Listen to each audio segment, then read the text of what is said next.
I was wondering if you could clarify anything with Zach, because if yesterday the broadcast was reporting that he left with dehydration, and then it was a head injury but not concussion protocol, and then it was concussion protocol. I'm just wondering if you can kind of clarify the timeline and things that went down there.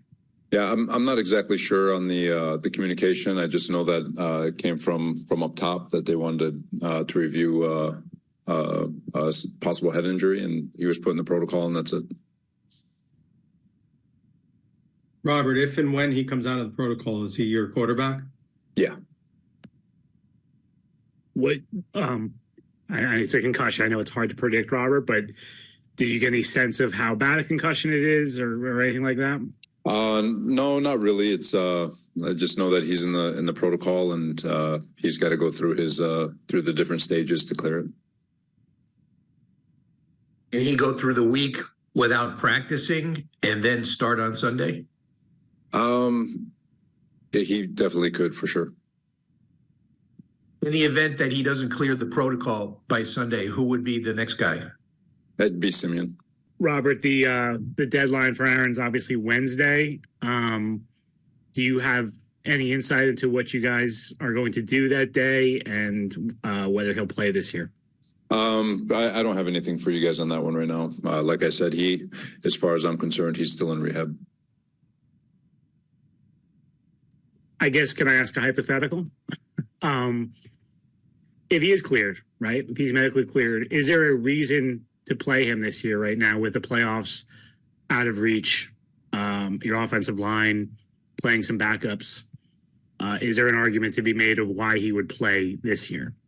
I'm sure you can make arguments either way on both sides of the coin. But like I said, until that conversation is actually real, it's not a conversation I'm thinking about.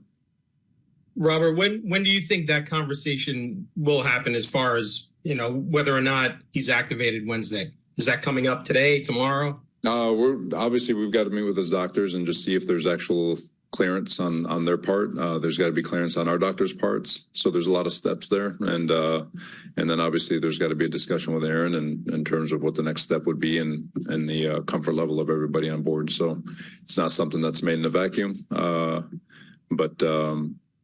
But all the right conversations would be had.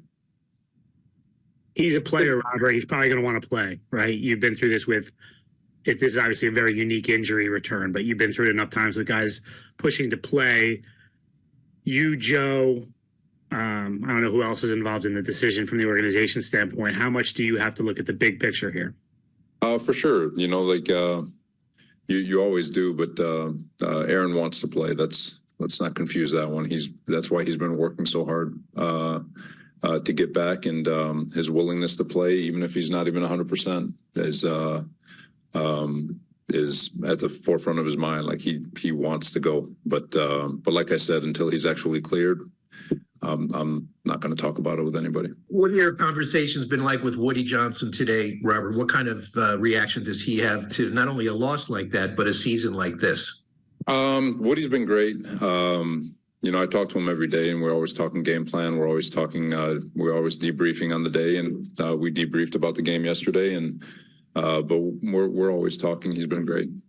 When a coach is 5-9 and he's 16-32 over 3 years, he gets asked these kind of questions. So I'm just going to ask it. Do you think you're coaching for your job over these next 3 games, Robert? Just coaching to try to beat Washington, Rich. Doesn't that enter your mind at all, given the way the season has gone?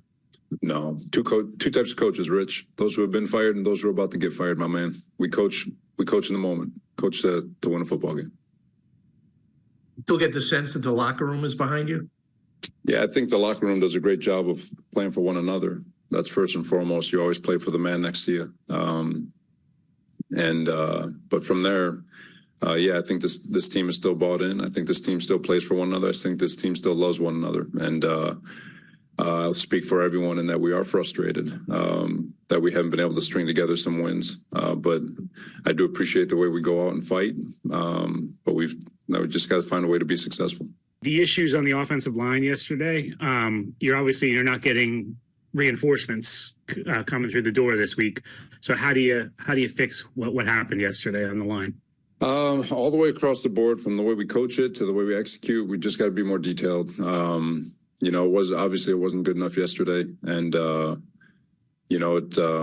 again, credit to Miami. They did a great job, but we've got to be better all the way across the board. There's some comments coming out of the locker room yesterday. I'm sure you've seen it by now. Alan Lazard talking about how he felt like you guys were out schemed and out efforted, and DJ Reed said he felt kind of similarly starting in the third quarter. I'm just curious what you make of those comments from your guys.